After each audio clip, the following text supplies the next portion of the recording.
before Christmas, and all through the show, many creatures were stirring, including GoJo.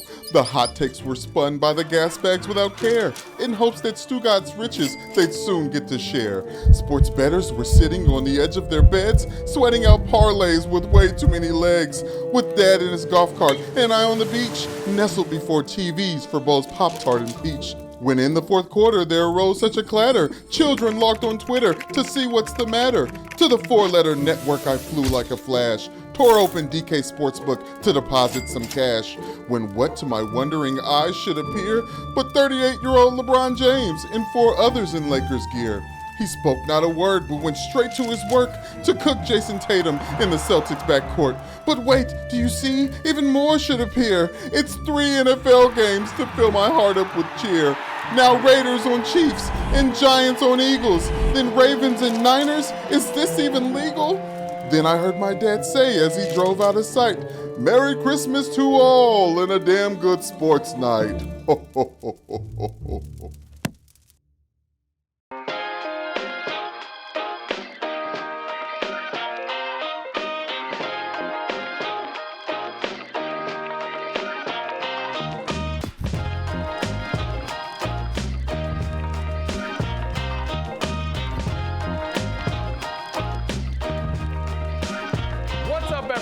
Welcome to GoJo and Golic, the holiday special. I have always wanted to say that. Mike Golic Jr., Mike Golic Sr., Jesse Cofield, and I holding it down here in the most festive studio on earth here at DraftKings in Boston. We found every Christmas decoration they had in this place. We've got our menorah over there as well. We got everything rocking and rolling in here, feeling really good here. We are still, by the way, brought to you by Wrangler. Made for the ride of life. Save 15% on your first Wrangler.com order with promo code GOJO15. And we got a great show for everybody here for the holidays here as we want to look back at the year that was, look ahead to some stuff that we got going on. We got some of our favorite interviews that we've done here on the show. We've got a look ahead at the college football playoff. We have got a bunch of Christmas-themed lists, including drafts. Jesse and I have matching sweaters right now. Can't beat that. Feeling really good here. Dad, I appreciate you trying to dress up even though you don't look as good as us. Whoa, wait a minute, man. When you got an elf shirt on, when you got Will Ferrell, I mean, I think that's right up there. I think I get a lot of points for that. I'll give you a fair amount of points for doing that. You weren't able to muster the Yule log in the background of your shot here. We've got a real warm, cozy vibe. Someone found just a fireplace in the studio here that we've got over in the corner. Wow. So we're operating and firing on all cylinders right now. But like I said, I've always wanted to do a holiday special. Felt like a fun thing to do. You see people over the years try and figure out how to reinvent those. While we don't, I think, have any song and dance planned, we do have plenty of good friends that we want to invite by to help us out with this, in addition to all the stuff that we want to look back on here. And I can tell you, I have always wanted to do this right here. Can we see who is at the door for the first one of our friends that's going to join us today? Oh. That sound you hear, guys, is none other than Jessica Smetana, co-host of Golic and Smetty, and you can see her all the time on the Dan Levitard Show with StuGotz. Jess, how are you? Happy holidays. I wore a festive shirt, too. I have this 'Tis the Season for Marcus Freeman shirt on. There we go. Wow. Hardly home, but always repping. Jess, that's bringing the Christmas spirit in a way that I feel like is kind of hard right now. Like, I'm back in the Northeast. It's cold and cozy outside. We've got all this in here. You're down in Miami most of the time right now. How is it trying to manufacture Christmas spirit there? It's difficult when the weather is perfect every day. I have this sad garland next to me, and I have a couple, like, sad little Christmas stockings. But, I mean, it's beach weather, guys. I don't feel like Christmas is here yet. So it's amazing. She has a Christmas bathing suit, not a Christmas jacket or a warm jacket, because she's in warm weather, not cold weather. Works out pretty well for you, huh, Jess? Yeah, except for when you actually live in Miami, you just like never really actually go to the pool or the beach because you can all the time. So you just take it for granted. And then like I've lived here for 3 years. I've probably gone to the beach like twice. So. Yep. I know that feeling as we've got one leg of the show in Arizona right now. I'm normally out in Los Angeles. And so we get it. This time of year, it can be tough to come by. And so if we could provide nothing else for people today, we want to try and get you in the holiday spirit with a bunch of different things. Not just the festive decor, not just our friends coming by. but with another tried and true holiday tradition. And Jess, this is why I was really excited to bring you in here today, because we want to start everyone's holiday season off the right way. As you're getting ready to welcome family and friends into your homes, try and make this occasion merry and bright for the young kids in your life, maybe. All these different things. We want to start off the holidays the way the good Lord intended, complaining about stuff. The Festivus tradition that is the airing of grievances going into Christmas feels like the right way to start all of this. So I want to go around the room and get some grievances with everybody here. I'll say age before beauty. So Dad, why don't you get us started here, since you're older, so I'd imagine you've got infinitely more things to complain about, since life probably hurts and is louder at this point. Oh, I've got grievances with all three of you. All three of you. I've got grievances, okay? And you're right. I'm up there in age a little bit, so maybe I'm a little more sensitive to things, you know, and that's one of the grievances that's going to Jess, my partner on the podcast with Golic and Smetty. I'm trying to figure out who I want to start with. Mike, I think I'll save you for last. Jesse, I think I'm going to go first with you. Okay. Okay. So we start this show, GoJo and Golic, and Jesse, you're with us. It's this three-person group here. You're anchoring the show in Boston. And what did we do for the first week of this show, Mike? We went to Boston to spend the week there, right? And subsequently, we found out, listen, hanging out at Jesse's place for holidays is pretty cool. You got stone crabs, you got caviar. It's a pretty cool thing. Mike, do you remember getting invited out as kind of a get-to-know-everybody thing over at Jesse's house the first week of the show? I don't remember that, Jesse. I don't remember kind of you saying, hey, let's go party at my house and kind of get to know one another. Where was that? Yeah, well, first of all, you have a grandchild that lives in this state. That's a fair point. So let's not pretend that you wanted to drive out to my house in Wellesley when you got Jackson in the proximity here. You got a whole other son here. You got a daughter-in-law. Frankly, I didn't think that anybody wanted to come to my house. But now that you've said it, you better believe that next time you're in this state, you're coming to my house, whether you like it or not. Well, you know, a little late. I don't know if I'll accept the invitation. We'll see. I'll have to wait and see what kind of mood I'm in. All right? I'm done with you. Okay. Jess, let's go to you, my partner on Golic and Smetty. Here's my issue, and I'm doing this for your dad as well. Age shaming. Every single podcast, you somehow find a way to slip in an age shaming joke on me. That's our whole dynamic, Mike. And honestly, I want to take this time, because this holiday spirit is a time for forgiveness. I'm not going to argue with you, because I think old people are adorable and we should listen to them more. And you're a very sweet man. And I'm truly sorry if I hurt your feelings. See how she does it? She just kind of slides it in there, the whole old man comment. See, so my grievances aren't even doing any good, because she just stays with that young mouth of hers. She just jujitsu'd you on that one. She did. She used your old kindness against you, and basically was the meme of the person walking back their grandmother with the walker into the home to feed you mushy Very peas. Good, sweetie. Time to go to bed. Yes. So I get the late invite to Jesse's house. I still get age shamed by Jess over here. So Mike, I'm just going to go to you. And that's all about, when I was coming out to LA to do a Thursday night game. And every time I came out to LA during the regular season, I would stay at your house. I would sleep on your bed. We would do the show together. But you weren't there. You were out of town when I was doing that game. And you knew it. And not once, Jess or Jesse, not once did Mike say, hey, why don't you just stay at the house? I have a whole setup there for the show. You can sleep on a bed instead of a hotel. Never once did you bring that up, so I had to stay in a dingy, dark hotel on a horrible bed and try and put two cans and a string together to do the show. So I wanted to hear from Jess and from Jesse on this, because my immediate reaction to this was defense posture. Because one, he's a grown man, and if he had this idea and really wanted to act on it, he could have said, hey, Mike, you think I could crash at your place while I'm out there, if it was really on his heart. The other thing I want to bring up is the circumstances surrounding this. I live in like an 850 square foot apartment by the beach in Los Angeles. It is small. It's like a closet. It gets the job done. It's great for me because because I'm a single father of none, but I figure my dad, who's grown up and lived in mansions and been so wealthy for so long now, the riches of Mike and Mike have sent him to a stratosphere most people can't comprehend. And so he's used to space and room to roam and all these things that I wouldn't be able to provide for him there. And I didn't want to have to make my father step back into my squalor. And so I wanted him to run free inside the Ritz-Carlton or whatever hotel he was putting himself up with his lavish riches at that point. So I feel like I wasn't in the wrong here. I think, frankly, if I was in your position, I would have been like, aren't you going to get us adjoining hotel rooms for the week? Right. You know, and 100%. then you can do room service and hang out. Man, wow. You could have actually brought me on a vacation, a staycation at home, Dad. Pretty selfish of you. Jesse's right.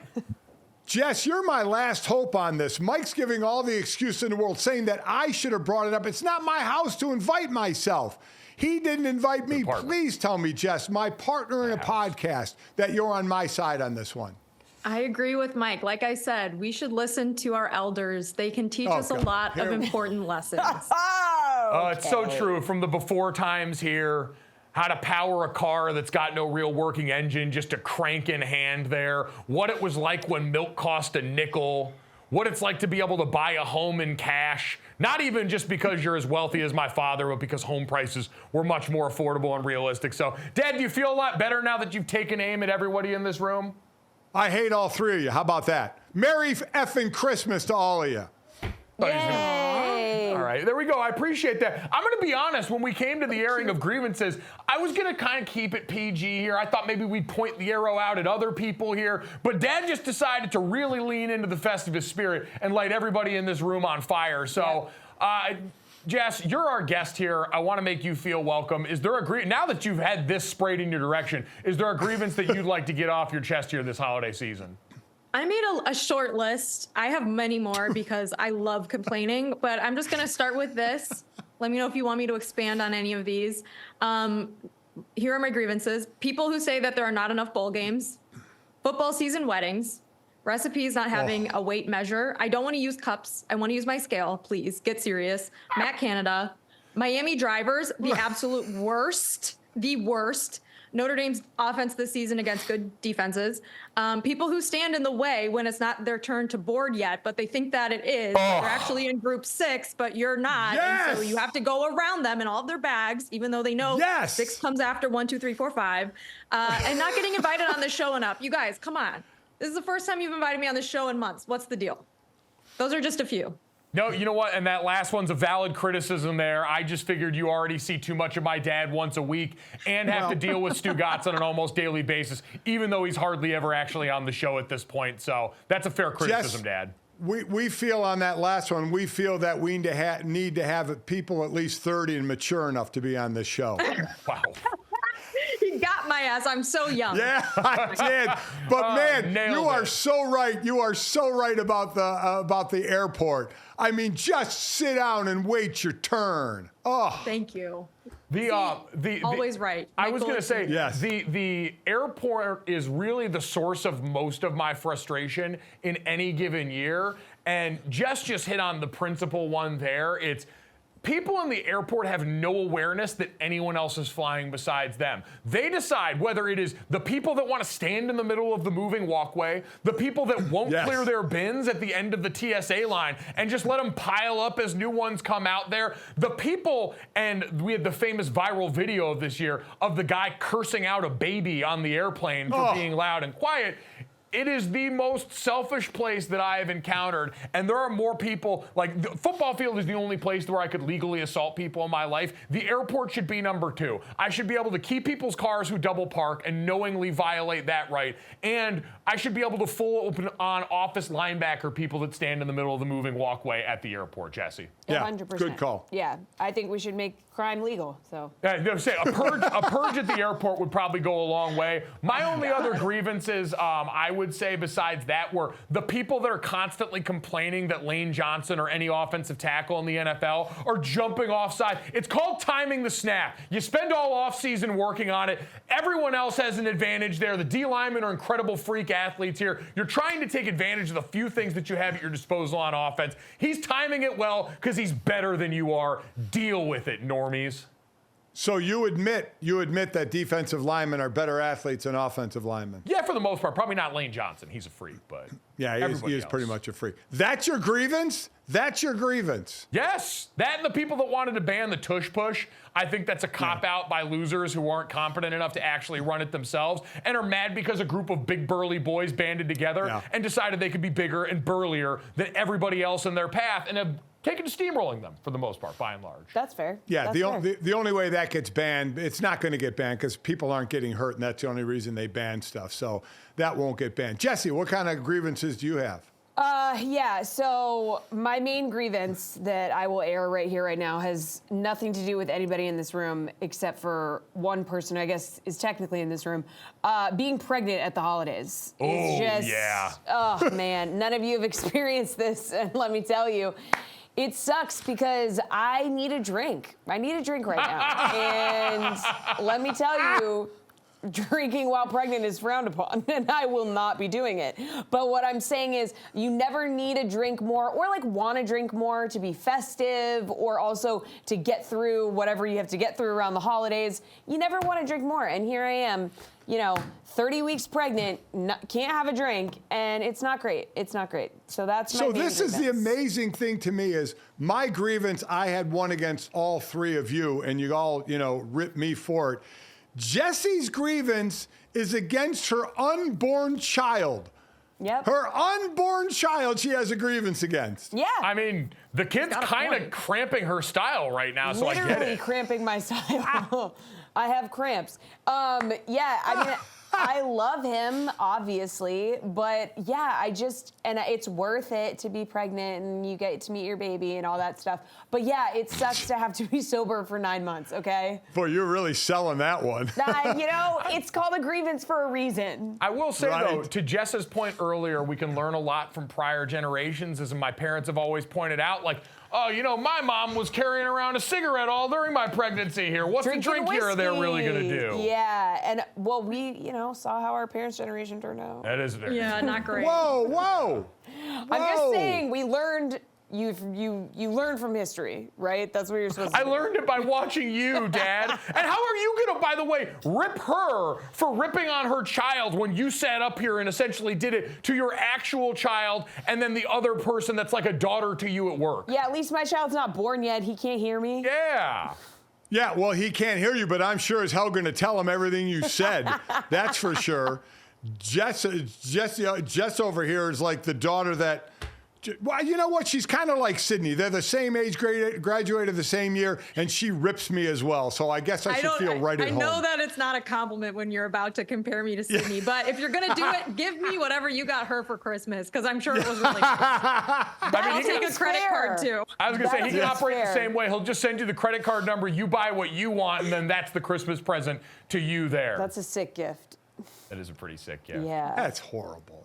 You know what? That is so wrong. I feel pretty good in letting this all out right now. It can be cathartic around the holidays because, like Jesse said, it can be a stressful time with everybody. You got family coming in town. You don't always like all of them. You like some of them. You tolerate the rest of them, and you figure out a way to get through it right now. Jess, thank you for helping us get through this initial run of the GoJo and Golic holiday special. Thank you so much. Merry Christmas. Happy holidays. We'll hopefully talk to you a lot sooner now that we know you'd like to be around here more. I mean, come on, please. I would like a palate cleanser from StuGotz occasionally. Just don't have me on when he's on. Although he probably bails on you. StuGotz, add that to my grievance list. All right, I'm not done. StuGotz, just in general, all of him, all the time.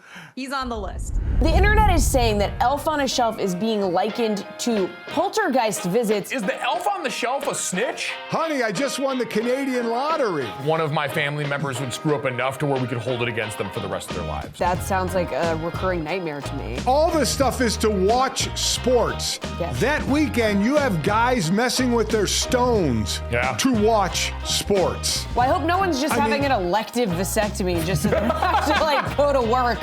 Like, I know you can reverse them, but still. It's just like that blanket around you, that hot cup of cocoa. It's just, you settle in, you say, this is the comfort food I need.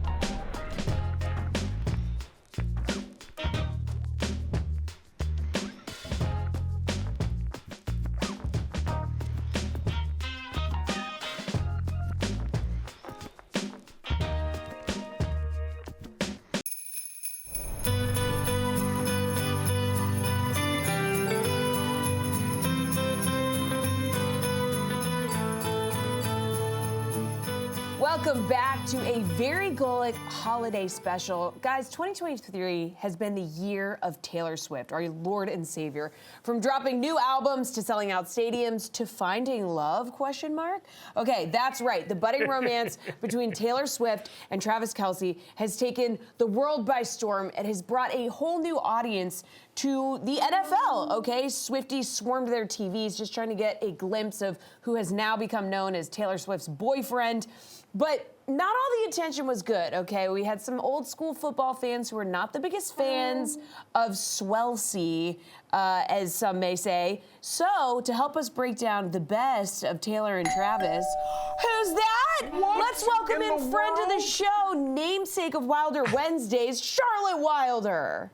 Oh my God. Thanks for having me over, guys. It's so warm and cozy in here. Oh, yeah. Charlotte, we felt like you'd be the perfect addition to this holiday special as we get ready to look back at just what Jessie described there. This has been something that has been an integral part of our show, and every Wilder Wednesday, I feel like, has been a chance for us to update and catch up on everything that happened from this relationship. Like, Charlotte, isn't it amazing to think about there was a time when we were debating whether or not this was even real, let alone something now that looks like it could be forever?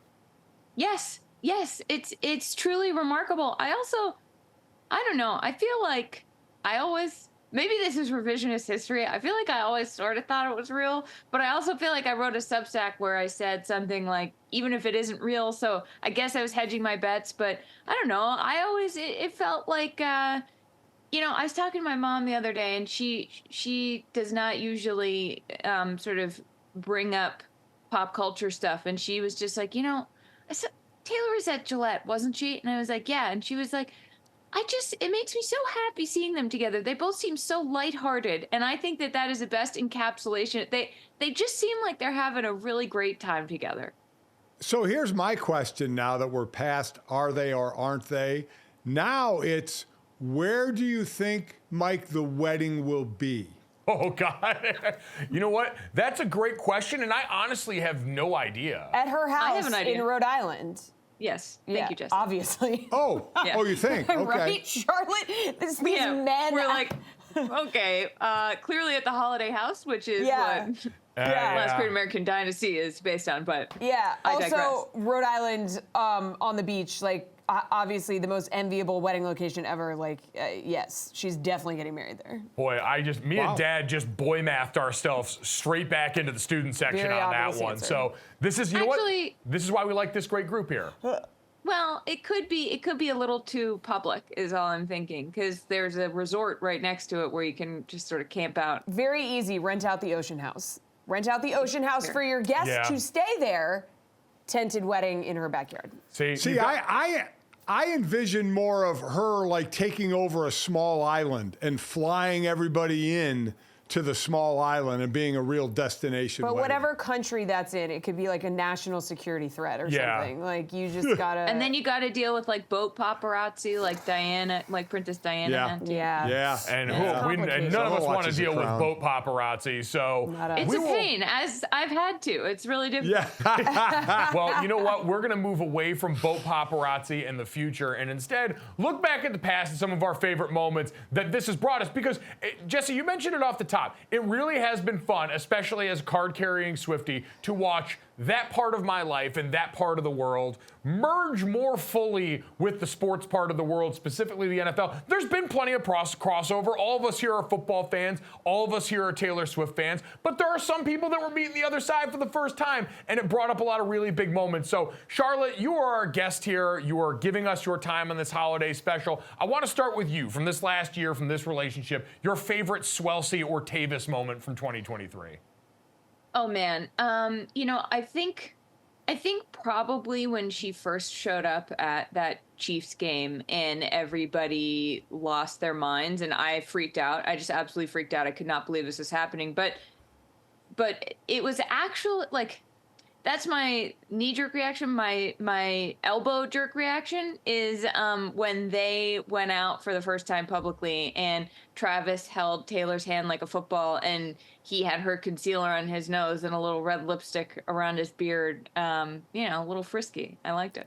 That was the first time we were like, okay, like mother is mothering in a very different way than most of us have gotten to see. Goodness. All right. Yeah. Great pull. The handhold like a football too was great. So good. Because it was that admission to like, oh, like he really cares, because we know in football, ball security is job security. You have the hopes and dreams of the entire organizations in your hand at once. And so he got to pull that off. A great moment, a great pick, Charlotte. Yeah. Dad. Thank you. We know of the group of us here, you are the least Swiftie inclined. You weren't at the concert with us this year, but we have dragged you into this with us. So what have you picked up from proximity association with this entire subject? Well, first and foremost, you know, when Jessie was doing the lead into this, talking about some of the old school football fans not being happy, and there were plenty of them, and I'm an old school guy, but I can't believe the people that had a problem with this. I mean, that just blew my mind. Even some of the announcers not wanting to show Taylor as much as they did. I mean, get over it already. I mean, come on. It's a joke.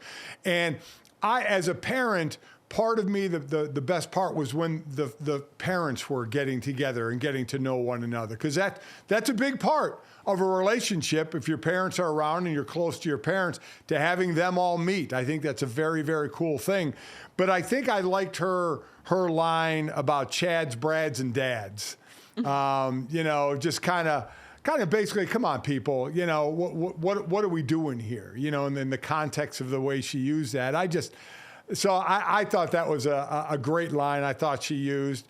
So between that and the parents getting in on it and meeting one another, you knew Donna Kelce was going to be everywhere in this. But I think it's a cool thing, and I'm bought in. I think these kids hopefully can be happy together for a long time. It was great. It was part of the Time Magazine profile on Taylor Swift, where she said, yeah, I don't have time to worry. I'm there to support Travis. I don't have time to worry about any dad, Brad, or Chad who's upset because they show me a little bit too much on TV. That's growth. Yeah. We love that, Jessie. We love that. Love She it. was just saying, F the haters. I'm watching him do what he loves. I'm supporting my man. She said, let him Boom. hate, Yes. while the players, my boyfriend, play. Yes. Jessie, your favorite moment from this last year? That's going to be coming from September 24th, when she was watching the Chiefs play the Bears, and a fan account tweeted a photo of her in the suite, and she had a little plate of food in front of her, and the caption of the fan account tweeting was, Taylor Swift was eating a piece of chicken with ketchup and seemingly ranch, ! And it just went mega viral, because it was like, the most mundane thing that Taylor Swift does is news. So everyone was like, seemingly ranch became a thing. I think Heinz actually released seemingly ranch as a joke. Yes. So just an iconic moment from Taylor Swift, because who doesn't love a chicken tender with ketchup and seemingly ranch? Boom. There you go. It's true. Mike? Everything Highly she relatable. touches turns to gold, Yep. including Go ahead, Mike. ranch, which is already liquid gold. Exactly. I'm glad you brought us to Twitter, Jessie, because I'll finish it off. My favorite moment of this, bar none, was Travis Kelce surviving one of the most harrowing situations imaginable. A bunch of internet super sleuths that are the Swifties going through his old tweets to see if they could find problems, and instead found a man who just decided that squirrel needed a reimagining right now. The Travis Kelce tweet, I just gave a squirrel a piece of bread and it straight smashed all of it. I had no idea they ate bread like that. Ha ha, hashtag crazy. That tweet from April 14th, 2011 was totally indicative of the wonderful golden retriever man that Taylor Swift was linked to at this point here. And the spelling of squirrel, I still think, you see at the end of the year the dictionary adds words or adds some pop culture word. I think we need to officially change the spelling of squirrel in honor of this. Like, low-key, the best part of this tweet to me is that he also spelled peace wrong, but it's just gotten completely swept under the rug because he spelled squirrel so atrociously. Also, I mean, does anyone know how to spell squirrel? I certainly Not don't. off the top of my head, no. How many When we R's, talked how many about L's? this, when we talked about this, I said 7 out of 10 people, if you just walked up to him on the street, would spell it wrong. Yeah, I'm with you, Exactly. Charlotte, on that. Yeah, Well, that's true. He's a man of the people. I would say 10 out of 10 people, if surveyed, would say they love Wilder Wednesdays. Charlotte, thank you for always being such a great part of the show this year. Happy holidays. We love you, bud. Oh, love you guys. Thank you so much. Wishing you all the Christmas cheer and Hanukkah happiness and Happy New Year and blah, blah, blah.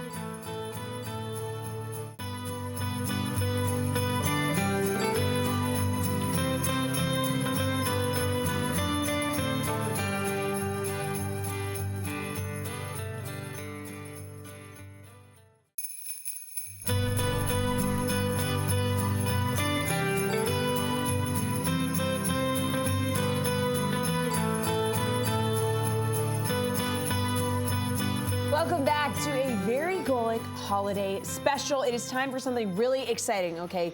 The first annual GoJo and Golic holiday draft. So we're featuring 5 categories here. Best holiday movie, best holiday song, best holiday food, best holiday tradition, and best holiday decoration. Everybody will draft one item in each category in any order that they choose. And who's that at the door? Oh my gosh. What in the world? Do you hear that? Wow. Totally surprised by this guest that we had no idea was coming. It's Jason Fitz, everybody. Wow. Yahoo Sports' very own. You guys can check him out on the weekends on Fox Sports Radio. You've seen him out on this show plenty. Jason, happy holidays. Thank you for joining our draft. We could think of no more appropriate gas bag than yourself. I want to just note that while you can't necessarily see it, I do have my homage shirt. All right, that gives me the NBA Jam of Santa and Rudolph. So I've got my shirt. And Mike, in honor of you, I wore my favorite shoes. I'm not bendy enough to show them to you, so I'll just take one off. I've got my Grinch shoes. All right, so my Grinch pumps. All right, so there we go. Got the Grinchy pumps. I'm feeling the Christmas spirit. Whew, whew. I got all this. Let's go. I mean, you've got the spirit, but you're also supporting the guy that exploited Rudolph the Red-Nosed Reindeer's services right off the bat. I mean, my God, one of the most toxic relationships in Christmas history. Santa and Rudolph guiding his sleigh out of a crime of convenience after they spend the kid's whole life basically treating him like dirt, Dad. Terrible. Listen, I agree. You know how I feel about that. I mean, I get the story, and for the kid's sake, we'll try and play it off like it's all a good thing. But, man, I mean, like I said, if I was Rudolph, I'd have told Santa to kiss off when he said, guide my sleigh. After the way you treated me, I said, I'll guide your sleigh if somebody else is sitting in there, fat man. But, hey, you know what? We digress. This is supposed to be a nice time of holiday season, though I will say earlier in the show when we had my partner, Smetana, we did our grievances. I do have another grievance, and that would be Jason's hair. Good Lord, what is that? Oh, my God. Oh, my God. Shots wow. fired. I mean, listen, you can take the guy out of country music. You can't take the country music out of the guy, and I feel like it still manifests in the faux hawk that Jason's been rocking since I met him. Yeah, look, let's be honest. My Golic Jr. is never allowed to make any comment about hair because he hasn't had it since he was 7. And Senior is I spent how much of my life watching Senior just be massaged while he was getting his hair done before all the shows. I mean, so you know, I'm just saying I'm the lowest maintenance. I just and then we go. Woo! Yeah, that's what I think of when I think of Jason Fitz. I think of low maintenance. What I do think of for Jason is a gas bag who appreciates the finer arts of a sports talk radio and television list. So that's what we're going to do. Jessie laid it out for us here. We've got the draft coming up here. We've got our 5 categories. Again, you're going to pick the best holiday movie, your favorite holiday song, your favorite holiday food, tradition, and decoration. We are going to snake draft in an order that's been predetermined already by our producers. My father is going to have the first pick, followed by Jason, myself, and then Jessie in the 4 spot there. We go until we each have one member from each category. So, Dad, I hope you understand that because I'm not going to explain it again to you. Jason, I have a question. God. I have a question. God. Is Seriously. this a draft of, like, I maybe knew I was going to make it complicated. Am I drafting here to try and win the popular vote? Because, like, y'all know there are certain things that are standards at the holidays that I despise. Do I draft them because I want people to approve of my draft? Or do I just draft what I love the most? Do what you love the most and let people judge you for who you really are. Draft what you want. I mean, if you keep asking these questions, we're going to ask you to leave. Oh, man. Okay, that's fair. Senior's feeling frisky. Yeah, Jason, draft what you want. What that means, if you want to go and have the internet kiss your ass because you've drafted to appease all of them when we inevitably post this graphic, then yes, draft to your heart's content that way, you sweet No, I'm going to angel. be a troll. I'm going to get destroyed. I'm going to stay off social media. Please go ahead, good sir. You have the first pick. Oh, my God. All right, Dad, you got the first pick here. What are we taking off the board right now? All right, I'm going with something that I think others may have, though I'm not sure, so I want to make sure I have it for me, and I'm going to go with movie, and I'm going to go with the shirt I'm wearing. I'm going with Elf. I'm not going with one of the old-time traditional movies where everybody sits and tears up about the great things of the holiday, which is cool and all that. Like what you like, but I'll go with a good laugh, and Elf gives me a great, great laugh. So Elf is my number 1 pick and I'm going to go in the movie category. You know what I do appreciate about this, Jason, is the fact that my dad said I'm not going to pick some old-timey movie, even though Elf is like 20 years old now. I understand we have plenty in Christmas canon that's older, but it is a wild moment for me to realize that movie is now basically almost of legal drinking age. Yeah. I would like for you all to know that just like my beloved Raiders, even at the second pick, my draft is already screwed. Because I was certain Elf would be there as the second overall pick. I was certain it would be there for me. It is not, and now I have to veer. Okay, so I will instead go, I'm just going to go with my heart here, and I'm going to go straight to the music. I'm going to take the first Christmas Carol off the board. And if we're going to take a song off the board, I got to just take it all the, Oh Holy Night is the best Christmas Carol of all time. I don't care what anybody says, so I'm taking Oh Holy Night off the board. Wow, all right. Okay. All right, that's certainly a choice, not where I would have gone here. I don't know, when it comes to Christmas music, I'm not surprised. For anyone unfamiliar with Jason Fitz, he's a classically trained musician. He attended Juilliard, so I figured we'd get some hoity-toity, high and mighty one from Jason. I like the Christmas pop stuff, Jesse. Yeah. Like currently, that's why my number 3 overall pick right here. I'm going straight for the jugular on this one. I understand it's tried and true. People might say it's cliche. Give me Mariah Carey. All I want for Christmas is you. Every time when I hear those opening notes, I immediately know whatever Christmas function I'm at is about to pop off to the next level. Yeah, you can't argue with that choice. Can't Nope. argue with that choice at all. For me, I'm going to go a little off the board here. Go best holiday decoration and go ahead and take the Christmas tree. Yep. You know, Yep. that's got to be where I go here, because you guys can go ahead and pick whatever else you want, but everybody knows that the Christmas tree is the best. It is. I like that. It's a. Oh yeah. Real No, or that's fake? no. It's, you don't get to pick a real tree between a real tree and a fake tree. It's just a tree. I understand, but we just need to know which one you're picking here. The tree, to Jesse's point, the tree is now off limits. You can't say real tree if she says fake or vice versa. Right, We just want to know. Okay, it's fake tree all the way. I'm sorry, but I have a fake tree. It is pre-wrapped with Christmas lights.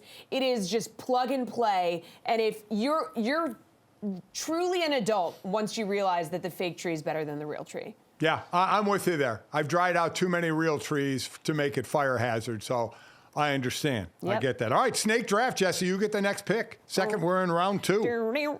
Yeah, okay, so I'm gonna go with best holiday tradition, and that's gonna be making Christmas cookies. Okay. Great holiday tradition. I feel like a lot of families do that. I grew up making cookies with my mom. It was like the sugar cookies, the Christmas trees.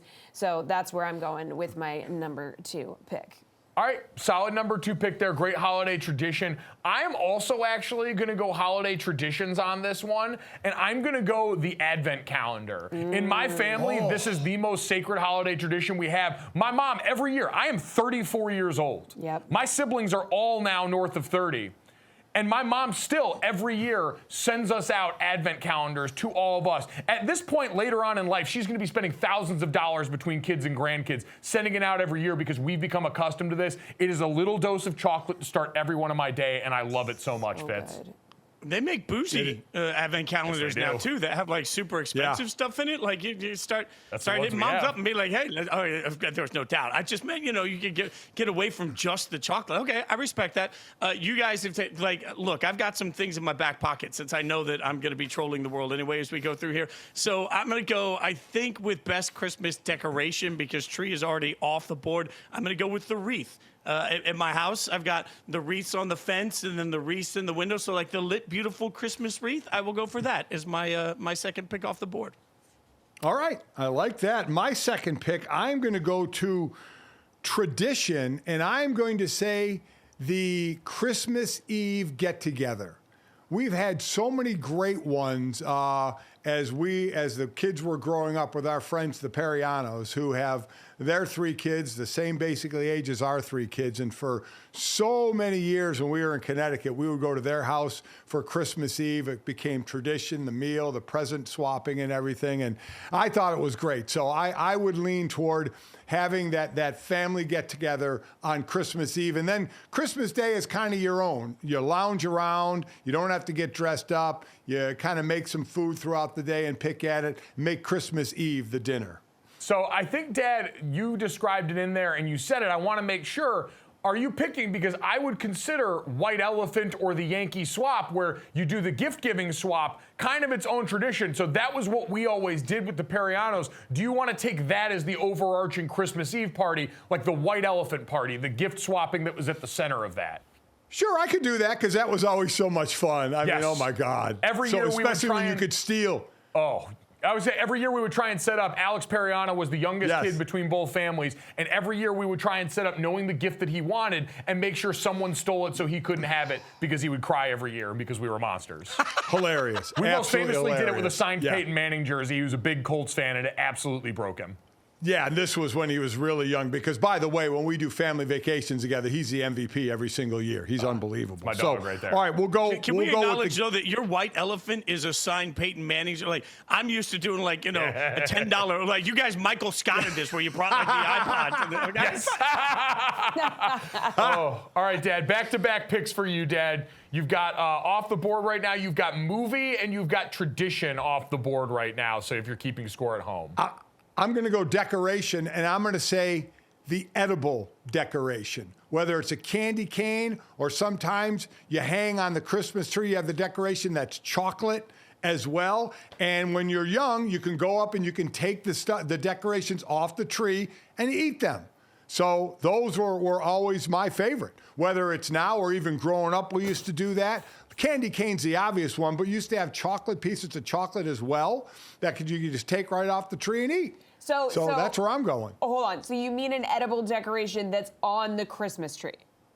Exactly right. Okay. Yes. I was like, you can't just say edible Christmas decoration. Like food, Christmas No, food. I'm sorry. On the tree. On the tree that you could just take off. Okay, and got eat. it. All right, we're kind of blending I categories a little bit here. That might be under protest, but I'm going to allow it now. We'll Fitz. allow it. No, it's obviously something that used to be more common before our time. That is true. That's true. God, Respecting here we our go elders again. is the theme of the day. For Here our we time. go again. Look, I'm just Here going to we be go. honest. When you said edible decorations, I went to a much different place. I was sitting there Yeah. thinking, what have I missed? I'm going to It's a Mad Dog College Football Saturday right here. I was getting into this thing. Okay, so much different. You're welcome. Okay, so that puts me back on the clock, right? And so I will go with a tradition.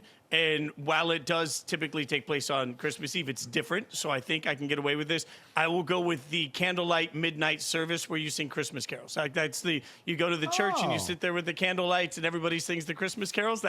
Come on. You are Who doesn't love that? 1,000 years old. Very wholesome.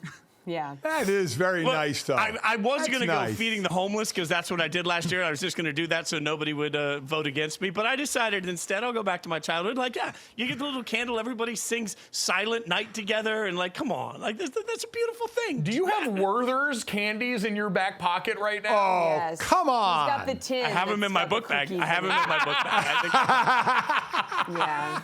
Oh, my God. I am not surprised in the least. All right. You know what? Good pick, though. Very, very wholesome list for Jason. He's currying to favor with the crowd. There's no doubt there. I'm up my now. crowd's not on social media, so. I have gone tradition and I have gone song already. I think I'm going to go best holiday food. And this one is interesting. There's a couple ways I could go with this. I'm going to say food or beverage in this, and it's not what you think. I'm going to go coffee in the holiday cups. Every year, it makes me impossibly happy when I roll up to Starbucks or some coffee place. It's usually Starbucks, and they got the holiday-themed cups. That, for me, is like the beginning of the actual holiday season. I'm always early to market on everything else, the Christmas carols, the movies, a lot of that. But when the holiday cups show up, that's what really lights my fire. I like that one a lot. That's a very solid choice. Yeah, that is a good one. Yeah. Even if it's just in your own house, drinking out of the Christmas mug. Like, Amen. that's a game changer. I'm going to go best holiday food as well, and I'm going to go prime rib. That Christmas prime rib is just the GOAT. It's incredible. It's amazing. What more is there to say? Prime rib. Oh, we used to have prime rib before games on Friday nights in college, and watching like a guy in the offensive line put away 6 of those before you're getting ready to play Michigan State feels so deeply Midwestern football, and in this case, Christmas. And very Christmassy. Christmas tradition. Not a tradition. I mean, that's going in the food category. Yes, but it to is be clear. also, for the record, a tradition.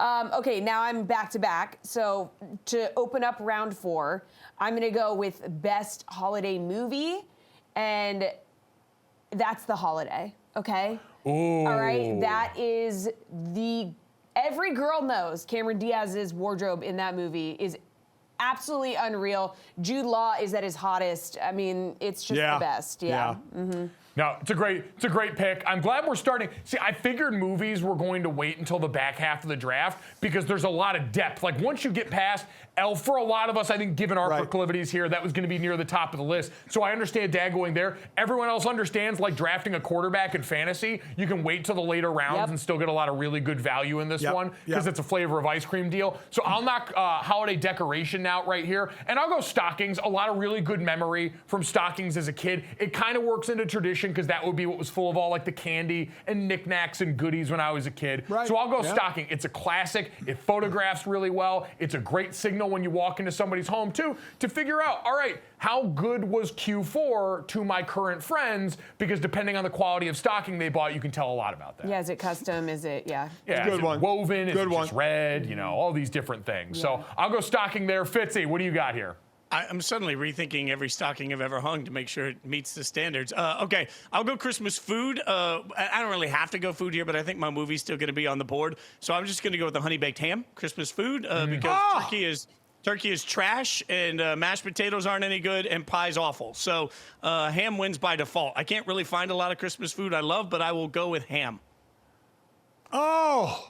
You ripped my dad's heart out. He was going to be a ham guy. This is twice now, by the way, that I feel like Jason. Well, first, my dad ripped Elf from Jason's grasp, so it feels only right that he would take ham from you, Dad. Yeah.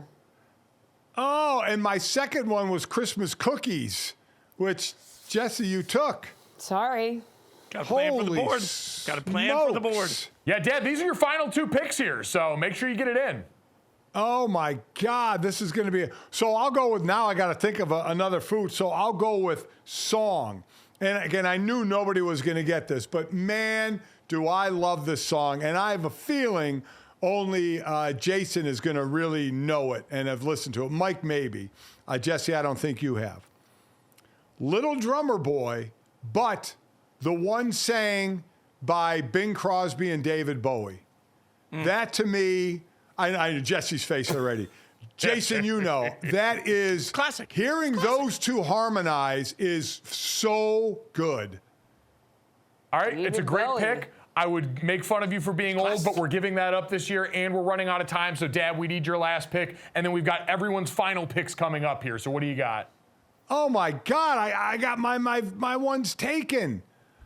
I'll eat a gingerbread house. I don't know. I'm so thrown right now. Gingerbread was number 2 on my board for what it's worth. I think it's an underrated flavor that we Yes. only really explore during this time of year. I agree with that. So I'll go gingerbread. I'll go down that road. All right, Fitzy, what do you got here for your final pick right now? You've got movie on the board, as do, I believe, myself and Jesse. Are you also? No, I have song. You have the I want holiday. You have holiday. song coming up. That's right. So, Fitz, you got This movie. is where I stay true to myself. It's close to a tie for all of these, but I will go with the newest animated version of The Grinch. Of course. The Benedict Yeah, knew Cumberbatch it. version of The Grinch.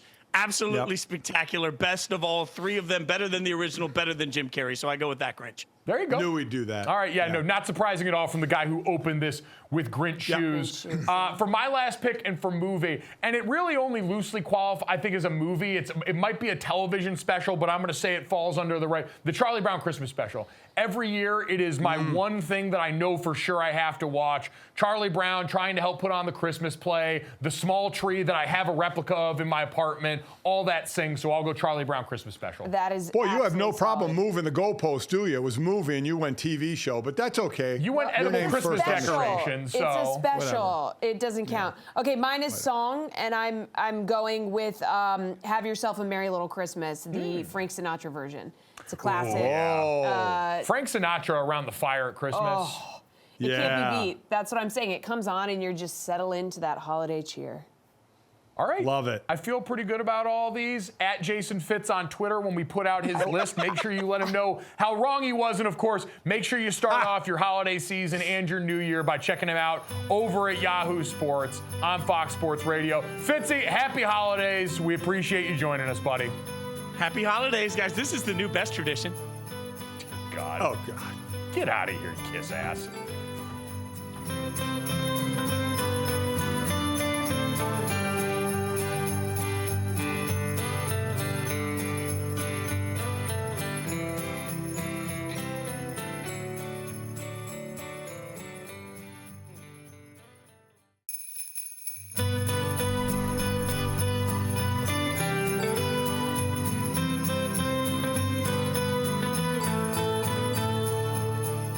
welcome to a very Golic holiday special. It's time to get spicy with our spiciest pick of the week, presented by Campbell's Chunky, declaring the spiciest game of 2023. It's presented by Campbell's Chunky soup that eats like a meal. Head to DraftKings.com/chunky to play in this Sunday's free-to-play prediction pool for your shot at a bite of $5K in prizing.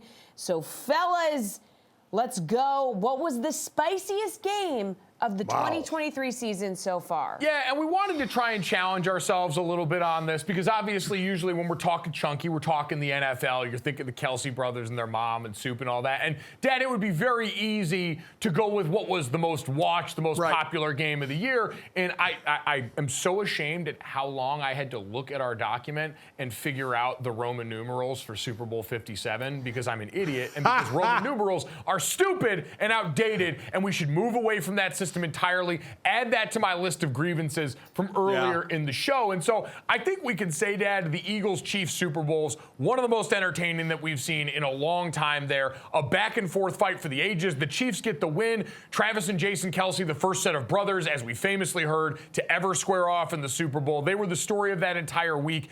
Jalen Hurts played one of the best games we've seen a quarterback play in a losing effort. So it had everything. We can kind of put that off almost in its own category. Yeah, we can, and I really thought it as I was on the field for that game. And when they're running off at halftime and Philly's up 10, I thought, man, they're going to win this game. I mean, the offense is moving the ball. The defense is playing well against that Chiefs offense, and what a swing it was in the second half. So, yeah, that would be the easy way to go. I would also say, spicy move in that game, Dad, considering you were on the field. You were mere feet from Rihanna as she announced the most famous pregnancy in the nation at that point in the middle of a Super Bowl halftime show. Yeah, as she was going on the stage, we dapped it up a little bit. You know, greatness hangs out together, so her and I hung for a little bit. There you go. Pretty standard stuff right there. The year before, you had the collaboration with like every hip-hop artist that Jesse and I grew up living to. And this past year, Rihanna, who was probably fresh off adding another B to the billionaire column in her wealth based on everything she's done there, also added another B with a baby in the coolest way possible. And you were front and center for it, which is hilarious. That makes sense. Maybe. Be with a baby. Yeah, that be with a baby. Be with a baby. Yeah. I kind of dig it. You know, I haven't been to Super Bowls ever until I started working them for Westwood One. So for all the years I went there with ESPN covering them, I never stayed. But now I stayed for the last two. And one of the best parts of it, in all honesty, is being right there on the sideline for the halftime shows because of the production that they are. Just watching it all come together, you know, in that 20, 25-minute time frame that they have to set everything up. And then the performers and then tearing everything down. It's very cool to watch. I bet. And honestly, GoJo was right. He was saying Rihanna added another B, like as in billionaire, like another zero. Because do you remember when she was getting up, she like put on her lipstick? Yes. And it was her Fenty brand. That was like such a good play. That's what you call advertising. And as we know, they have to pay for their set and everything. So she was getting her money's worth. See? Yep. Chestnut checkers move right there from Rihanna here. We should expect nothing less from her at this point. You lost me on Fenty brand, so that's the name of her makeup line. Okay. I figured that's what it was. I didn't so know her that, real name is Robin Fenty. All right, that I didn't actually know. I didn't know that either. Oh my God. Yeah, that's her real name. It's not. Well, Jesse, we don't know these things because we don't run around in circles like you do with her, the caviar and stone crab people. Yeah, it's Robin Rihanna Fenty, okay? Wow. And so Fenty Beauty it's her last name. I learned something this holiday season, Jesse. Merry Christmas, everyone. Thank you for teaching us that unbelievable contribution today. So, Dad, if we're going to already put the Super Bowl aside as one of the spiciest moments of 2023 on a number of different fronts here, let's go with the spiciest pick from anywhere in the world of sports for the rest of it here. We had a lot of great moments throughout the year here. What stuck out to you most? So, I mean, the one of them that I was thinking about going with was, and listen, this year has been a little different for her and the team, the way it's gone, but we're talking about 23 in that season, even, you know, as we're moving on to the next year. Angel Reese got her 34th double-double when LSU clinched their title game win over Iowa. And what a year for all of them. So I was leaning that way. But then I kind of went back to my football roots. And I'm going to go with Colorado beating TCU week 1, 45-42, after TCU coming off the title game the year before, which we know was not a good comparison to the team they had at the beginning of this year. Not so much for the game, but what that set off. Sure. Right? When we know how Deion, loved talking to the camera and talking about his team, and now it was all, what, do you believe now? Do you buy in now? Do you see what we're doing? All the stars started showing up on the sidelines of the games, in the beginning of the season. It just started such a cycle of positiveness of where Colorado was going and what Deion was doing, and then just completely crashed and burned, which they ended up playing like most of us thought was going to happen, and never got more than the 4 wins that they had early in the season. So that, just for what happened because of it, it wasn't just a college football game. It was the beginning of the Deion Sanders era in the Power 5, and how that started and just how the volcano erupted, only to die down a little bit later. But you're right. It was, in terms of the spice level of it and what it kicked off, we have not seen. That was another one of those stories, broke contain in the world of sports, and was now all of a sudden that you saw on the Today Show, and you had people coming in from news outlets that would never normally cover college football in the normal way. But in that game,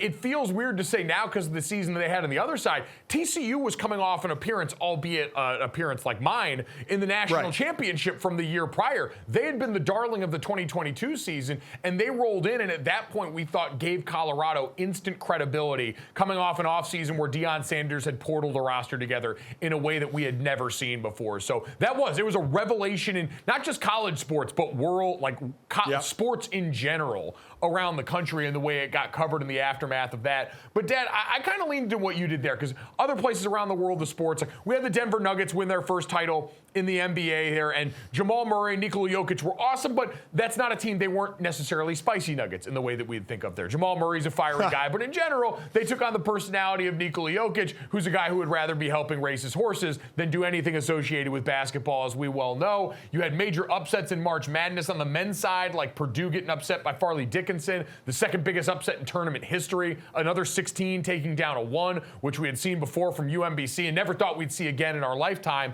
Plenty of great stuff in women's college hoops. You mentioned Angel Reese, but we had the Caitlin Clark 41-point game in the semifinal against South Carolina in a year where really women's sports in general had such a big, I won't even say moment here, but just a showing of force. Sports that had always had so much to offer, but were finally getting the platforms that gave people the opportunity to see just how great this was and how deserving they were of even more platforms. And I don't know if there was a moment that was cooler in that what we saw with Nebraska women's volleyball, who obviously ended up losing to Texas for the national title that season, but really was one of the big moments in sports. They played their game outdoors at Nebraska's Memorial Stadium where the football team plays, and with the attendance of 92,003, set the record for the largest crowd to watch a women's sporting event in the United States, and also surpassed the largest world record attendance of any women's sporting event as well here. We saw what a celebration they turned it into. There were music, there was a fireworks show after the fact, and overall, Dad, it just felt like a real high watermark moment for so much of what women's sports had been going on and had building toward that year. I heard their coach talking about how, when they did the run out, that's like almost, reserved for the football team to run out in front of that many people, right? The 80, 90, 100,000 people that you see at college football games, and they got to get that feeling. That was very, very cool. I mean, it's one thing to have the idea, right? That, hey, let's do this. It's another thing to have it work that well when you're kind of not sure how many people are going to show up, and 92,000 people show up. Man, what a big pat on the back, and what a great time that had to be for those young ladies. Yep, truly incredible. So in a year full of impossibly exciting moments, those were two of our favorites. At GoJo and Golic on Twitter, as always, is where you can let us know what your favorite spiciest moments from 2023 were.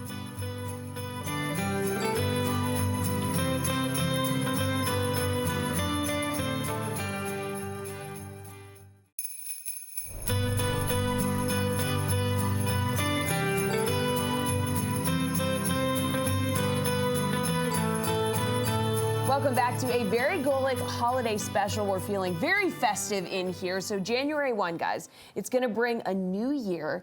Also, some great college football games. So we're going to preview both games for our Modelo college football preview, brought to you by Modelo, the mark of a fighter. So 2 games here. First up, we have the CFP semifinal at the Rose Bowl featuring number 4 Alabama, number 1 Michigan. Guys, let's start here. Who do you like in this one? Yeah, so, Dad, this is probably the one with the most off-field juice to it, right? In terms of the matchup here, you got Michigan going into this game as the team that has been the subject of everyone's ire throughout the season. You had the sign-stealing scandal, Connor the Stallion, the name that had become so associated with this, a coach that was suspended for the last few games of the regular season, and now walks into this, I think, at a really interesting juncture also from a football standpoint, Dad, because you've got J.J. McCarthy, who's been the best quarterback of the Harbaugh era at Michigan. You've got a veteran group of offensive linemen, the backs. You've got so much experience that returned on that team that is at a football maturity point where this is probably going to be their best shot here for a little bit. In a situation now where they are going up against the Alabama team that got in over Florida State, that ticked everybody off, that everybody thinks, or at least we thought on this show, shouldn't have gotten in over Florida State, but now that they did, we all understand and believe they're playing better football at this point than Florida State on a backup quarterback would have, and they walk into this, in everyone's mind, fully capable of winning a national championship. So how do you see this one? Michigan at this point has been a favorite the entire time in the lead up to this game. It's a 1.5 point favorite as of the taping of this Christmas special. Do you think they can actually get this done? It's so tough for me to go against Alabama. I mean, Nick Saban, all year, every week, we kept talking about, oh, they're flying under the radar, boy, if they get in. And you could actually kind of see it on the faces of the Michigan players when Alabama was named number 4. Yep. And they knew they were going to have to play him. Kind of like you guys, when you had to play Alabama instead of Kansas State, there was that, man, okay, we're going to try really hard in this game, but we'd rather be playing Kansas State. So I just think Alabama got to, as that saying goes, and I'll never forget it, when my brother Bob won a national championship in '77, and they lost their second or third game of the season against Ole Miss. And then they ended up going in the Cotton Bowl, beating Texas, and winning the national championship. And I remember the line on the grease board in the locker room that said, "It's not where you start, it's where you finish." And for Notre Dame, it was a title in '77. And that's what I think of this year when I think of Alabama. It's not where you start, where Jalen Milroe gets benched, gets his job back because the 2 guys in front of him don't play well. He's not throwing well. They have a true freshman left tackle, younger players on the team. And I think they got the season to kind of grow throughout, especially Jalen Milroe throwing the ball, and obviously the way he runs the ball as well. So I agree. I think this is Michigan's best chance. But I think Alabama has just progressed enough to where I can use that line. It's not where you start, it's where you finish. They're playing their best ball right now. I know they got to bail out against Auburn and rivalry weekend on the long pass with a couple seconds to go. I get it. But I just think they're playing the good ball they played against Georgia. This could be an hour-and-a-half game, which how much they may run the ball, and that clock may be running. I know Michigan's favored by 1.5. I'm going with Alabama to win this game. Yep, I'd agree. I would pick Alabama in this game. I think both teams have familiarity with this area of the season, which I think is important when we're going to talk about a Texas team making its first trip to the CFP, the first time for Kalen DeBoer's version of Washington, even though the Huskies have been in the college football playoff as the last Pac-12 participant before this season. Both these teams know how to navigate this portion of the year schedule-wise. Both these teams have quality veteran coaches. Jim Harbaugh, despite what Michigan fans may have wanted in 2020, has been one of the best coaches in college football since he arrived on campus there. I do think the difference ends up being Jalen Milroe and what he's become since the South Florida game there. 5 of his last 6 games completing at least 65% of his passes and becoming maybe not quite a Jaden Daniels level of scramble run threat, but pretty close to that in the way that Alabama's decided to go with this offense that either wants to go bombs away over the top or hit you with the quarterback's legs underneath. And I think what we saw for Michigan towards the end of the season, Dad, against Maryland before the Ohio State game, they played the best passing attack they had up until until that point in the season, and Maryland was able to move the ball on them pretty consistently, despite that front seven for Michigan still having a bunch of really potent players inside it. And then when they go up against Ohio State, yeah, it's Marvin Harrison Jr. on the other side, the now Kyle McCord over at Syracuse there, but that group still was able to move the ball fairly well. Turnovers ultimately undid Ohio State in a lot of that game, and so I think Alabama, the protection's gotten better up front. That O-line is gelled late in the season. I think they'll be up for the task up front, and I think Jalen Milroe is going to be in the difference in a game where I think to some extent he's going to have to outduel J.J. McCarthy, who we've seen putting the ball in the air a lot more than in prior years with Blake Corum in that backfield.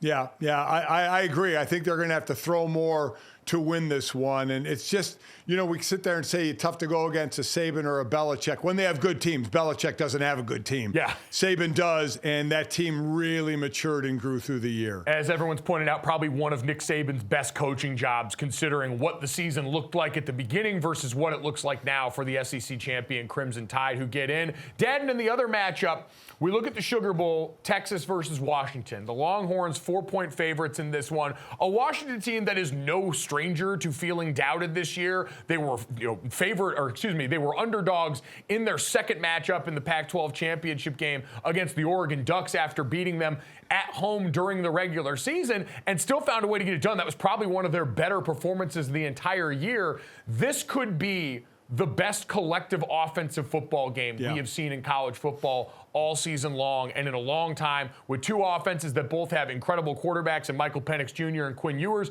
but also NFL wide receivers and skill position talent all over the place.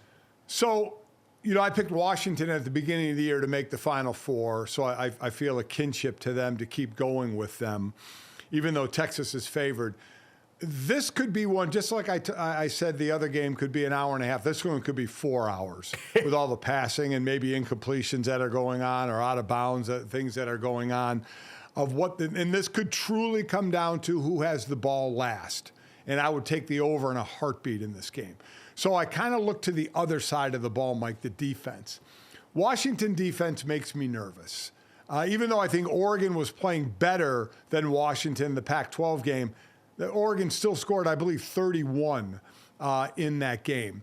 Washington only has 19 sacks this year, but they do have 16 interceptions. But you know what? So does Texas to go along with 32 sacks. They get to the quarterback better than Washington does. So that's a little bit of a worry for me. But I had him in the beginning of the year. Penix in that offense, 2 1,000-yard receivers again, led by Odunze. I mean, he's just an incredible player, be a first-round draft pick.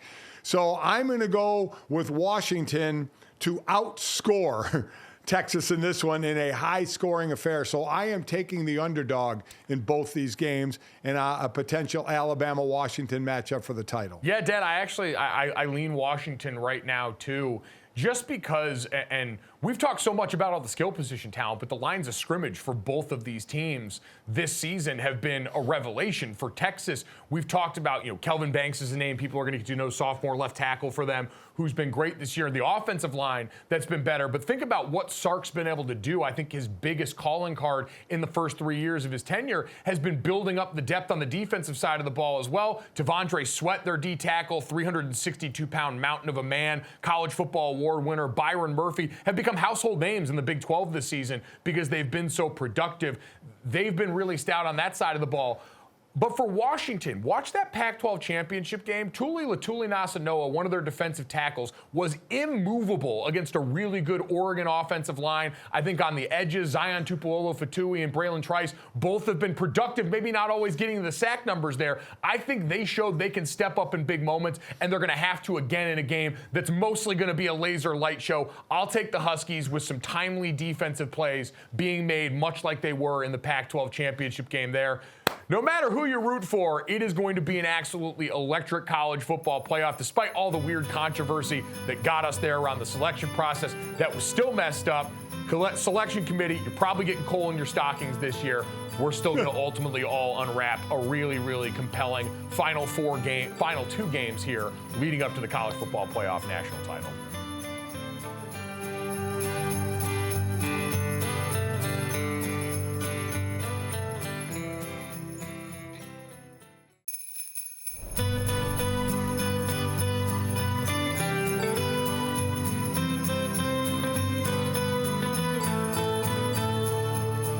right, guys, it's time to finish off this holiday special the same way we finish off every normal show, but with a little more festivity in mind here. As always, make sure you check us out Monday through Friday, 5 days a week, 8 to 10 a.m. Eastern, live here on DraftKingsNetwork.com, Samsung TV Plus, Roku, and more. But if you miss any of that, or our great guests, like all of our friends from this year that we looked back on, but of course our live guest for today, Jessica Smetana from GoJo and Golic and the Dan Le Batard Show, Charlotte Wilder from Oddball, the podcast with her and Amin El Hassan, 4 days a week, every day but Monday, as a part of the DraftKings Network, and our buddy Jason Fitz, who you can check out over at Yahoo Sports and Fox Sports Radio. You can get all of that wherever you get your podcast or available on YouTube for all of time. Now, as we finish up this holiday special, guys, let's get to this, that, and the third, those three quick stories to send everybody off into a wonderful and happy new year. And let's start off with this. Now, this one really nothing to do with the holidays, but we are always thinking about the great beyond.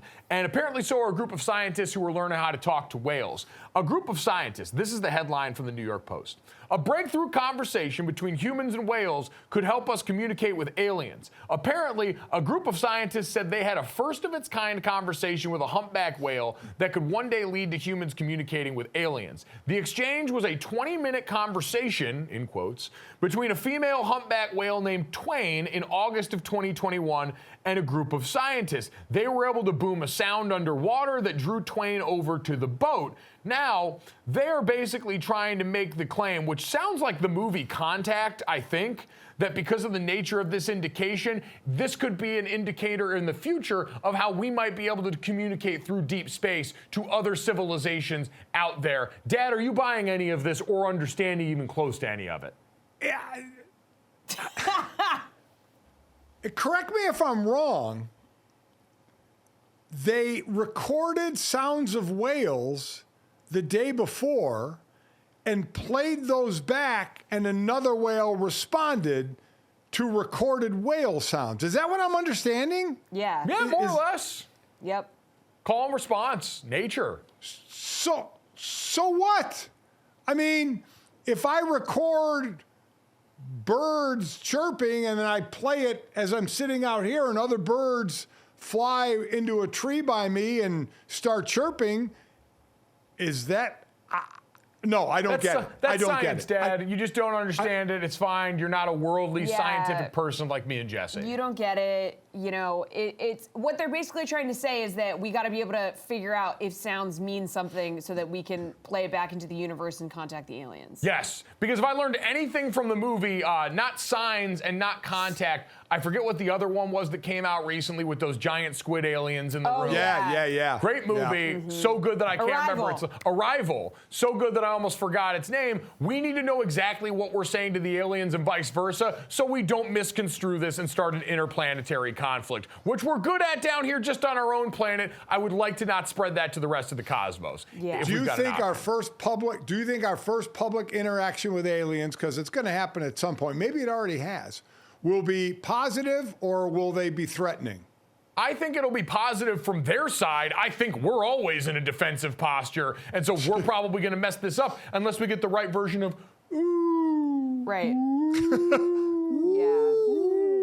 That's not ghosts for everybody listening. That is us contacting the aliens. Yes. Caw-caw, Okay. caw-caw.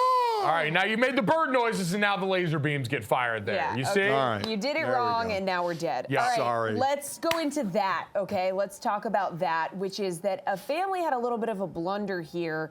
We found this one where this woman says that her family in 2020 had planned a trip to Disney, and her parents decided to buy $10K worth of Disney gift cards to save money, which I don't really understand how Still don't buying get that. gift cards No. saves money for the trip. So there, I guess 16 members of the family are going on this trip to Disney. So it's supposed to be in 2020.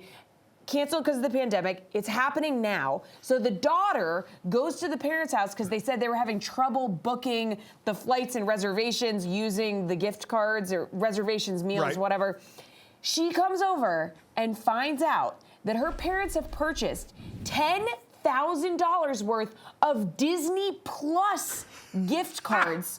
You guys, $10,000. That's over 70 years of Disney Plus. Which, for a lot of my friends that have kids, and Jesse, I don't know if this is the same for you, not and your daughter, that might still not be enough given the consumption rate of children and the content on Disney Plus. Yeah, I think this is insane because I can see how this could happen, you know, and she said her parents did this and she went over and she's like, so I think they're now, this TikTok that we found, it's actually like a cry for help. They're like, someone help us. And Disney did hear that cry. Andrea Costin is the name. She's on TikTok. Apparently Disney came forward. They understood the blunder. A lot of other people on social media said they had similar things happen to their parents who didn't know the difference, Dad, between a streaming service and the park that they were trying to go to with their family. And so Disney came in and made it right, swapped out the 10 grand of Disney Plus streaming for 10 grand of holiday or for gift cards to go to the actual parks themselves. Wow. I'm just imagining the conversation of the daughter calling, getting a representative from Disney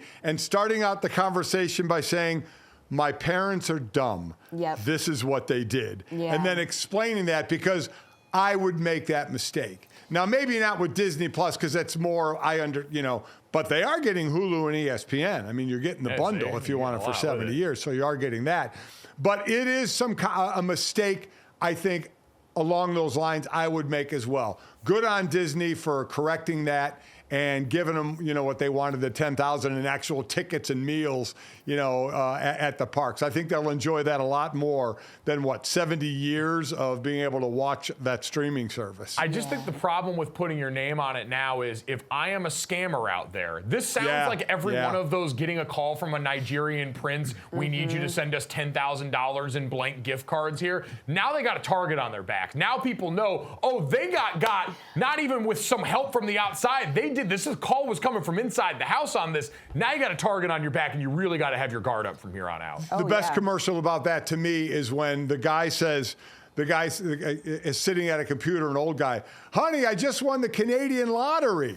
And she said, did you play the Canadian lottery? And he said, no, but still acted like he won it, like he wasn't getting scammed. That was, oh my God. I just, therefore, go I at some point in my life, I think. Speaking of feeling scammed, let's get into the third year. A new study, or I don't know, I say study, but whatever comes out on Twitter.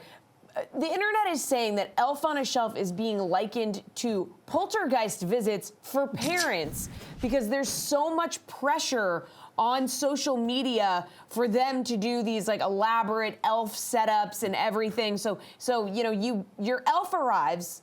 For those of you who don't know, because I have a child and I do Elf on a Shelf. So our elf arrived on December 1st, and we did Elf on a Shelf all the way through Christmas Day. So on Christmas Day, then the magic is completed, and they go home to the North Pole. But every morning, you get up, or the night before after your kid goes to bed, and you set the elf up somewhere in your house. And then in the morning, your kid goes and finds the elf, and what have they gotten up to the night before? And people go all out. So apparently now, parents are feeling pressure on social media to create elaborate schemes. Yeah, that was Dr.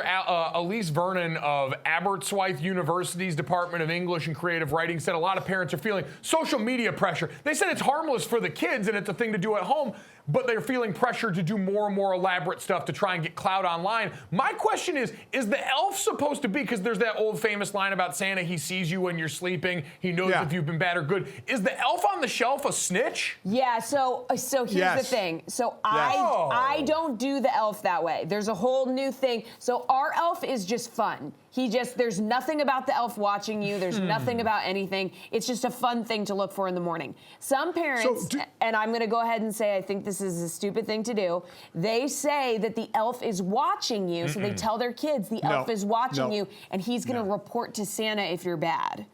Nope. I mean, listen, those kids are all going to be in therapy. Yeah. I mean, that's just the way it goes, right? Every psychologist out there saying thank you to those parents for giving me more money because I'm going to be taking care of your kids pretty soon. Yeah, that's 100% true. Snitches get stitches, and that goes for elves as well. Listeners of this podcast, get a happy holiday season and an even better new year. Thank you to everybody who has downloaded, subscribed, rated, reviewed, listened, or watched us here throughout 2023. Have a Merry Christmas, a Happy Hanukkah, all the other happy holidays, and a great new year.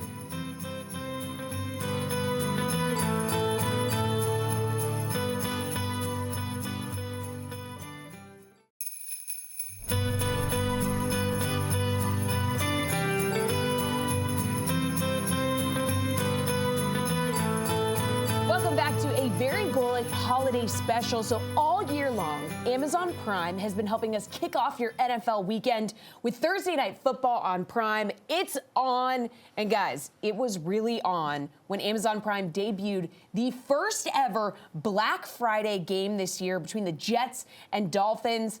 And that got us thinking, because that was so incredible. What is the best holiday to watch sports? Okay? Plenty to choose from. I feel like the clear, obvious choice here is Thanksgiving. That's what I would go with. Yeah, I feel like that's going to be a really hard one to top. Like, yeah. When you think about this, because some of the other ones we sat around and came up with here, certainly in the fitting keeping with the season, Christmas Day is traditionally been the NBA's day. Like, for those of us that major in football, it's kind of the start of the actual NBA. Although, to be fair, in-season tournament kind of changed that this year. I think from here on out, the NBA season starts when the in-season tournament starts, and then takes a little hiatus, like a siesta in the middle, and then we pick back up on Christmas Day. But now Christmas Day's got football games in there too, Dad, since the NFL decided nobody else can get anything nice, and they're just going to eat up all the eyes.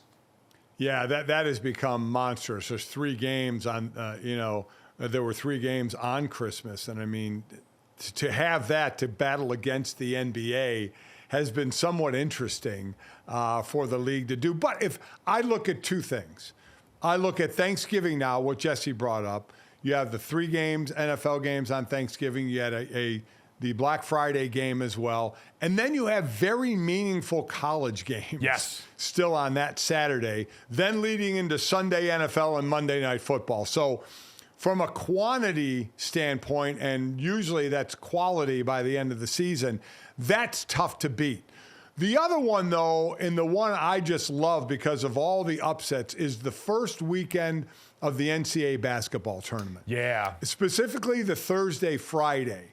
By the way, that Friday of that first glut of games, Thursday and Friday are the 2 biggest days where guys at least say they're getting vasectomies.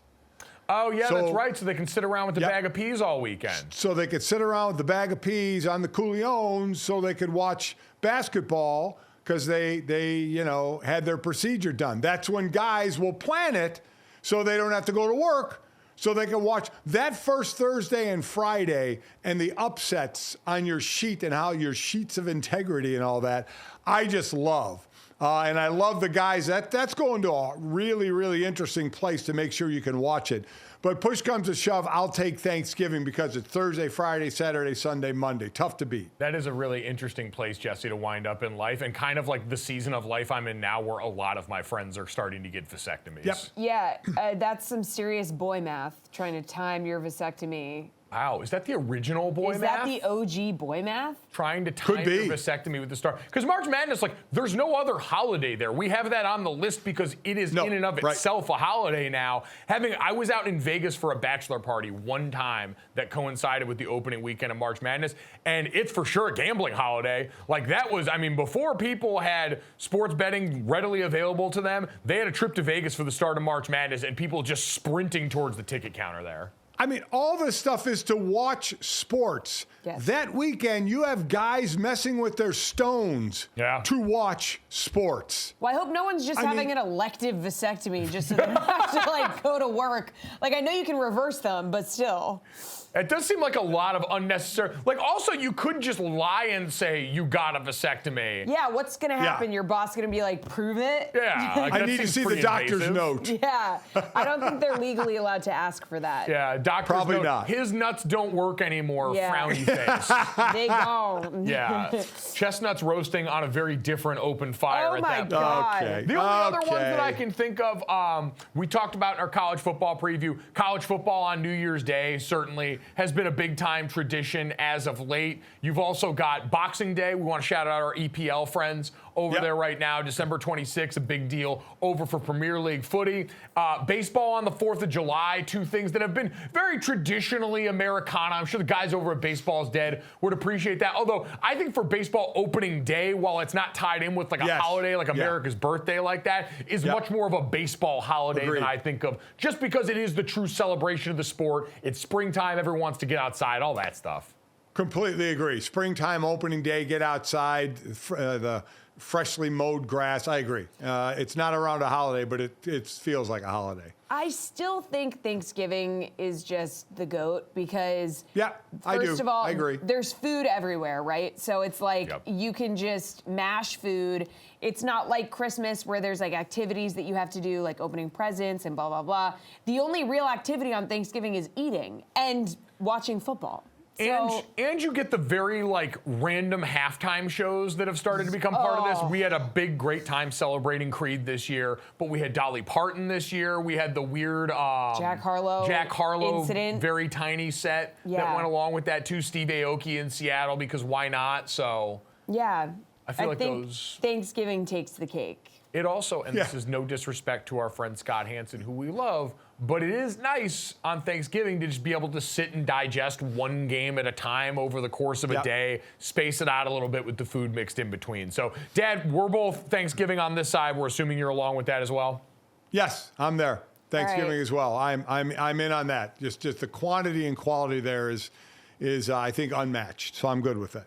Well, now that we've covered that, should we just get into your all-year teams? Yeah. So, Yes. so normally every week, we go through and we get your all-weekend teams on like a Monday or Right. something. But since we're at the end of 2023, how about we just do GoJo and Golic's all 2023 team here, okay? So whoever gets the honors, this is the ultimate honor here. Yes.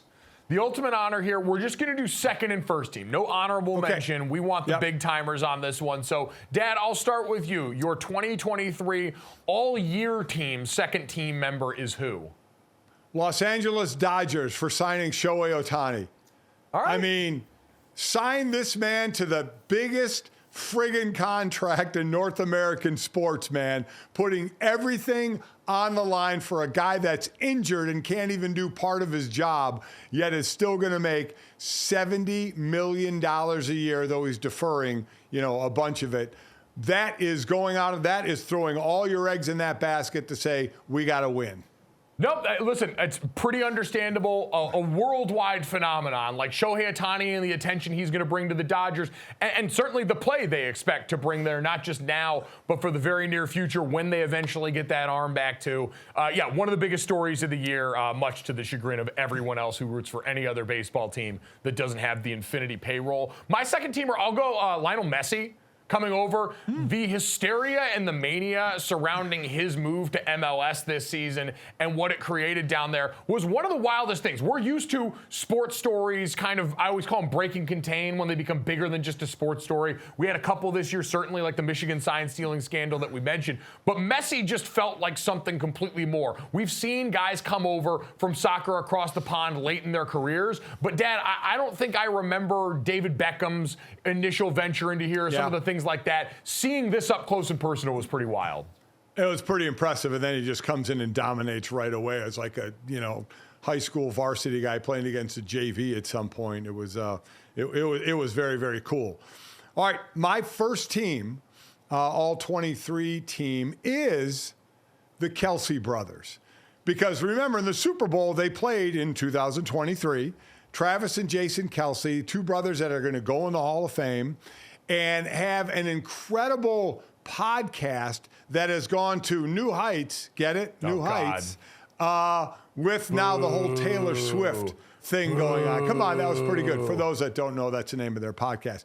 It was already incredibly popular and even through the roof now with Taylor Swift. So these two guys, I love how they get along. I love how they interact. And I love that they're brothers that just dig one another, and they're both at the top of their game. So it's very, very cool.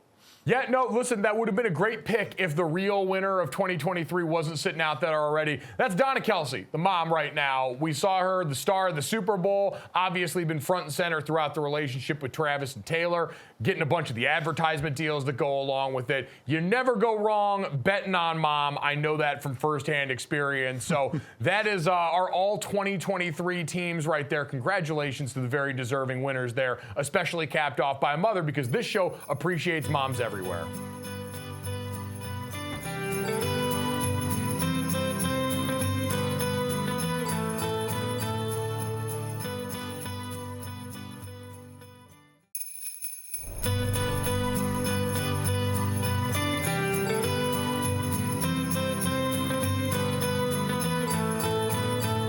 welcome back to a very Golic holiday special. I'm Jessie Cofield. So every week on the show, we do a segment called Mic'd Up Mondays. But for this holiday special, we're still going to call the segment, okay, Mic'd Up Holidays. But it's still brought to you by Wrangler. We want to make sure that everybody understands that. Made for the ride of life. Save 15% on your first Wrangler.com order with promo code GoJo15. So for this Mic'd Up Holidays, segment, we thought what we would do is look back at some of our favorite guests that we have had on this show over the last few months. So first up, and this is a pretty dang good one, we had a major celebrity and also good friend of the Golic family, Grammy-winning recording artist Darius Rucker. He joined us from the road to talk about his career, to talk about a myriad of things, but also his role as a member of the Golic Family Fantasy Football League. My favorite day of football season is the Tuesday, because Tuesday, the trash talking and the jokes on our site are just, I laugh the hardest day of the week. I laugh because you people are crazy and I love it. But I'm dominating this year. I'm winning the belt. Yeah, we've heard that out of you. This is my year. We heard it in 2019, 2020, 2021, and you're right.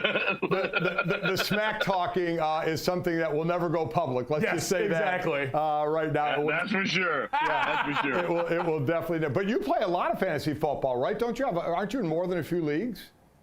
I do. I'm in 6 leagues this year. Yeah. Last year I was in 6 leagues and didn't make the playoffs in one. Oh, God. All right. So bad.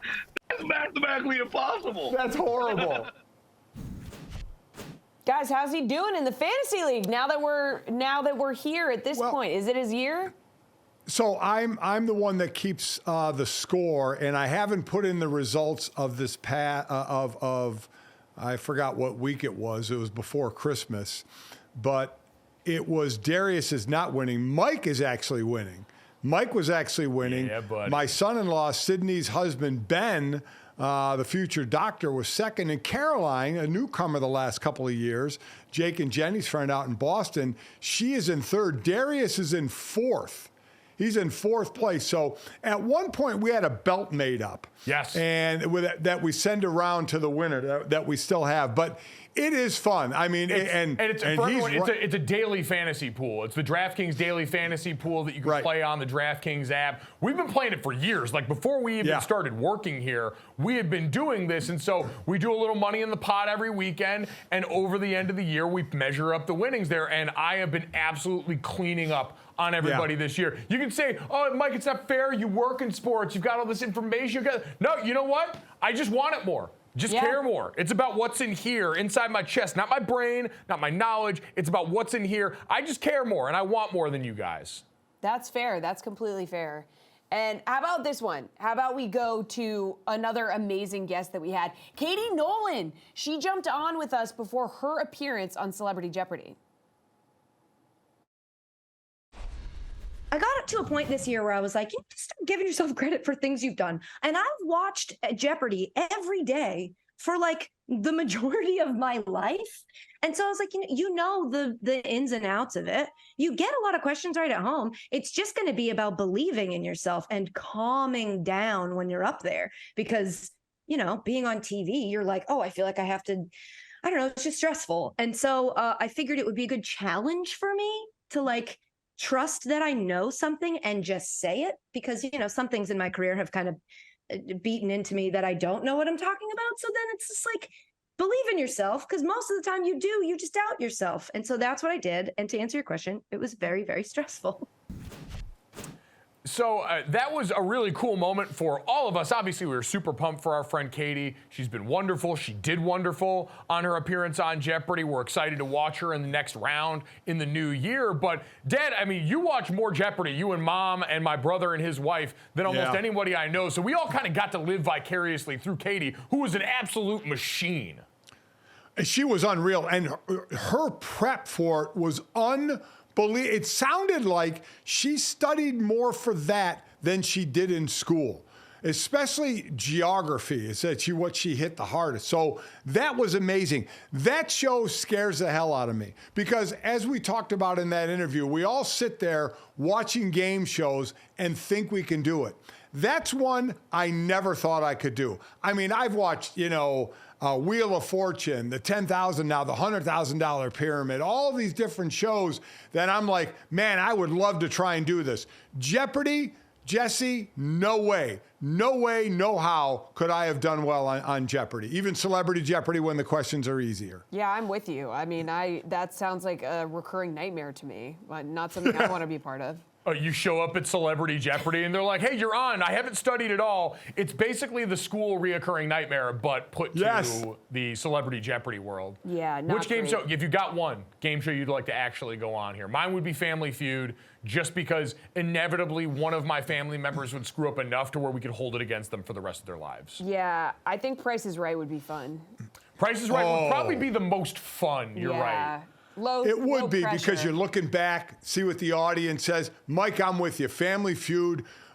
As I've always said, even when somebody gives a dumb answer, the family's clapping. I'm sure they tell you to do that. We wouldn't do that. We'd be like, what kind of dumbass answer is that? Yep. I mean, we would be very mean to one another. But if I had to go with a difference, since you went that one, I would say Wheel of Fortune. I would like to do. How have we not gotten you guys on Family Feud yet? We really need to start campaigning here. We do need to try and make that happen because my only goal would be to say the low-key horniest thing possible so that Steve Harvey would make the face. He would absolutely make the face. Very true. Then he would come Very over true. and he would correct my tie there and fix it up for me. Yeah. We'd be ready to go. All right, we're going to get on that. But let's continue our mic'd up holiday special here. We had the voice of NFL Red Zone on. All right, Scott Hansen, and he took us into his world of no bathroom breaks and catchphrases. I'll be in a deli or something, and I'll take a turkey on wheat, no onion, no tomato, and the guy next to me will be like this, like looking over, and there is there's like a Pavlovian response to me calling out something or pointing out something in public. And I was at a grocery store one time, putting the cart back, right? I'm one of those guys. I'm a good guy. Put the cart back. Good. Guy from like 2 or 3 parking spots over, right in the parking lot, goes, give it to me. Give it to me. And I look at him and I'm like, 7 hours of commercial-free football start now. And he goes, yes! He didn't even say hi or anything. He got back into his car and he went. For junior and senior, this is Scott Hansen from NFL Red Zone saying, we'll see you on Sundays for the Octobox and the Witching Hour, when wins become losses and losses become wins, all wrapped up in 7 hours of commercial-free football. Needs a little work, but I'll be there by Sunday. He is truly one of our most important, most valuable, I won't even say national because we've seen the NFL play games all over the country. Scott Hansen is one of the world's greatest resources. We need to continue to protect him at all costs. Protect him, I mean, without question. Put him in bubble wrap. Make sure he gets enough hot tea. The voice is good enough. They should build a new close bathroom to him so he can take a bathroom break during the 7 hours of commercial-free football because he is an absolute treasure. They should put his name on the bathroom outside of the NFL Network studios where he does the Red Zone channel. Yeah, that would be amazing. Just for him, his personal bathroom. Right. I think he should have a personal bathroom. I just love the fact of the phrase because every now and then people will, when I'm will recognize my voice, but just my voice from years on the radio. He is so known for that catchphrase that story was so good of the dude parked by him. Just give it to me. And knowing exactly the line that he needs to give to these people, that everybody starts their day off at 1 o'clock Eastern on Sunday to hear Scott Hansen say that. It's just like that blanket around you, that hot cup of cocoa. It's just, you settle in, you say, this is the comfort food I need. Scott Hansen is my comfort food. Scott Hansen truly is comfort food for a nation. He's arrived at that place so many actors and actresses do, where you're so well known for something, people run up to you on the street asking for it. And we love him dearly. And I'm not just saying that because he gave me a shout out on the Red Zone one weekend calling out a thick six. A Merry Christmas and a Happy Holidays to Scott Hansen, Katie Nolan, and our friend Darius Rucker.